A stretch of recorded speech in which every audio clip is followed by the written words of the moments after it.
एक आदमी ने अनजाने में देखा कि एक भिखारी का कटोरा साधारण नहीं बल्कि कीमती प्राचीन वस्तु है। उसने भिखारी से पूछा, क्या आप ये कटोरा बेचेंगे? भिखारी चौंक गया। इतने में एक राहगीर आ गया और मजाक उड़ाते हुए बोला, भिखारी का टूटा कटोरा भी अब एंटीक बन गया। उसने $5000 देने की पेशकश की और आदमी को जाने को कहा, लेकिन आदमी ने ध्यान नहीं दिया। उसने भिखारी से कहा, मैं 2000 दूंगा। फिर ऐसे दिखाया जैसे वह जा रहा हो। भिखारी तुरंत बोला, ठीक है, बेचता हूँ। उसी समय एक प्राचीन वस्तु विशेषज्ञ वहाँ आ पहुँचा। आदमी पैसे देकर कटोरा लेकर चला ही था कि विशेषज्ञ ने देखने की इच्छा जताई। जांच के बाद वह उत्साहित हो गया। यह सैकड़ों साल पुराना असली एंटीक है। उसने $10 मिलियन की पेशकश की, लेकिन आदमी ने मना कर दिया। उसे पैसों की कमी नहीं थी। थोड़ी देर बाद आदमी को एक जेड का टुकड़ा दिखा। तभी एक अमीर युवक आया और वह जेड उसके हाथ से छीन लिया। 50,000 दूंगा, उसने घमंड से कहा। आदमी समझ गया कि वह आधुनिक नकली है, इसलिए उसने खरीदने से इनकार कर दिया। लेकिन पास खड़ी महिला बोली, रंग देखकर ही समझ आ रहा है, इसकी कीमत कम से कम 2 लाख होगी। अमीर युवक ने आदमी का मजाक उड़ाया, तुम्हें एंटीक की समझ नहीं है। आदमी चुपचाप आगे बढ़ गया। फिर उसने एक साधारण सा मिट्टी का गुड्डा उठाया। अमीर युवक हंसा, अब कबाड़ इकट्ठा करोगे? लेकिन आदमी ने $500 देकर गुड्डा खरीद लिया। उसने कहा, जेड नकली है, ज्यादा से ज्यादा 1000 की होगी, लेकिन इस गुड्डे में अनमोल खजाना छिपा है। दोनों में बहस हो ही रही थी कि वही विशेषज्ञ फिर आ गया। अमीर युवक ने जेड उसे दिखाया। विशेषज्ञ बोला, ये नकली है, सिर्फ 1000 की। अमीर युवक के चेहरे का रंग उड़ गया। फिर विशेषज्ञ ने मिट्टी का गुड्डा हाथ में लिया। अमीर युवक बोला, समय मत बर्बाद करो। लेकिन विशेषज्ञ ने हथौड़ा उठाया और गुड्डे को तोड़ दिया। अंदर से सुनहरी रोशनी निकली और सच में उस मिट्टी के गुड्डे के अंदर एक अनमोल प्राचीन वस्तु छिपी हुई थी।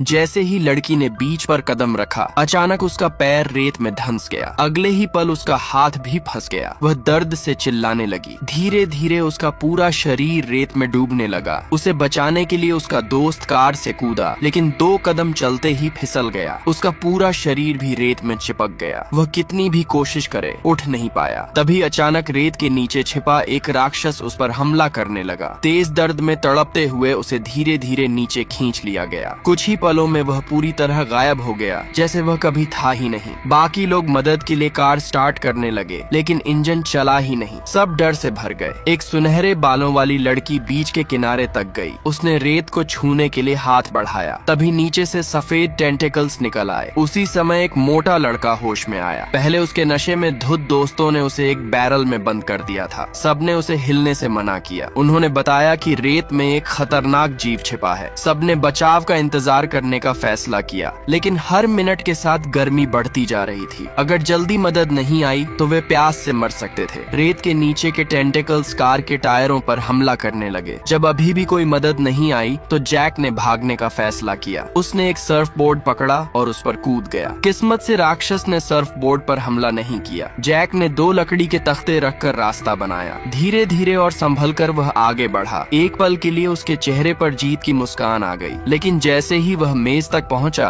सर्फ बोर्ड पीछे खिसकने लगा। जैक को मेज का किनारा पकड़ना पड़ा। बोर्ड फिसलता रहा और उसका शरीर रेत की ओर खींचता गया। नीचे से दर्जनों टेंटिकल्स निकल आए। दर्द सहते हुए उसने पूरी ताकत से मुकाबला किया। पूरी ताकत लगाकर वह मेज पर कूद गया। उसने अपने बैग में खाना और पानी ढूंढा। दर्द से कराहते हुए वह मेज पर गिर पड़ा।